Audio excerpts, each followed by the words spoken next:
Papy, papy, Hein? Ouais, ouais. Ma petite Chippy.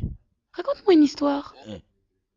Oui, d'accord, je vais te lire une belle histoire, mais bon, c'est un livre en roumain, alors j'y comprends rien. Bon, ouais.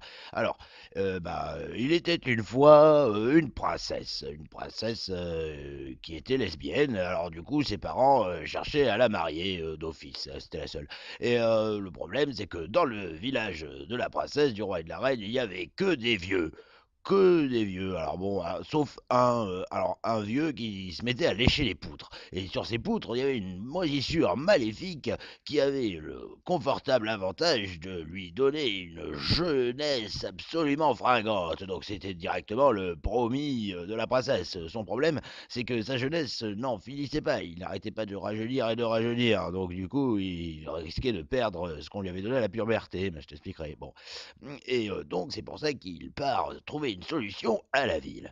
Et c'est à la ville qu'il fait une rencontre qui le perturbera toute sa vie durant. C'est là qu'il rencontre Bernardo, un personnage mystérieux et truculent, tellement truculent qu'il décide de se le garder comme ami et compagnon de route. Il se trouvait que Bernardo était poursuivi par des pirates autant sanguinaires que sataniques, et que ces pirates, ils décident d'en faire qu'une bouchée. Ainsi, il les poursuit à son tour et il l'en débarrasse. Ayant scellé cette amitié, il décide de se prendre une bonne grosse cuite et d'aller finir la soirée chez les putes. Et c'est là, à force de grosses cuites et de putes, qu'il se retrouve complètement fauché et sans un rond.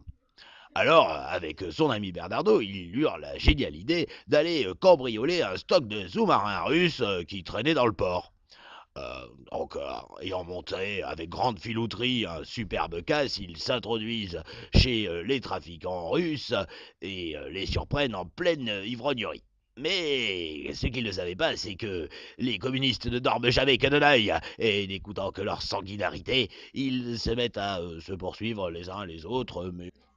Et la princesse? Ah, la princesse. Oh ben la princesse, vu qu'on s'occupait plus du tout d'elle, elle a décidé de mener sa vie d'elle-même. Donc elle a fait le mur. Elle a fait le mur, c'est-à-dire qu'elle est partie de chez ses parents pour aller retrouver une autre princesse et se faire une petite vie à deux. Alors le truc, c'est que le mur lui est tombé dessus.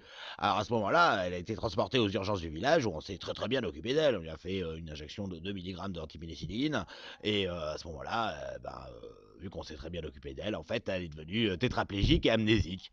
Alors bon, les avantages c'est qu'elle était tétraplégique, mais l'avantage c'est qu'elle n'avait plus aucun souvenir de ses tendances absolument sataniques et homosexuelles. Donc à ce moment-là, elle s'est mise pour se soigner à fumer des herbes médicinales avec des copains hippies. Et à force de fumer des herbes médicinales d'un très grand effet, d'une excellente qualité, je te les conseille, eh bien, s'initie avec sa communauté à la transe spirituelle et au voyage astral.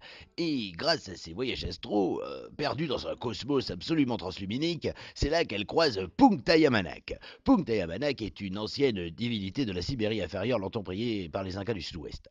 Et Punkta Yamanak donc se prend de pitié pour cette princesse quelque peu atypique. C'est ainsi qu'il règle tous ses problèmes, c'est-à-dire qu'il lui rend ses jambes pour qu'elle puisse avoir une vie sexuelle épanouie et remplit le compte en banque de son futur bien-aimé.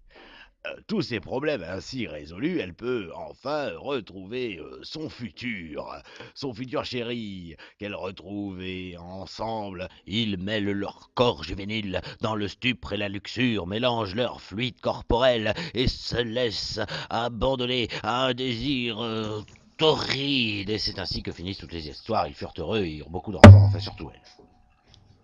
Ah bah alors ma petite chipie. Hein? Bah ouais, ben c'est comme ça, hein. Des fois c'est trop le bonheur, c'est trop le bonheur. Enfin bon, moi ça me rappelle toutes mes histoires.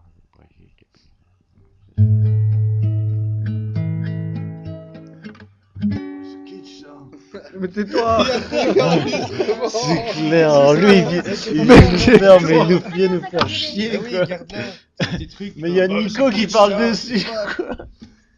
Regarde tout. Vas-y, passe la télé.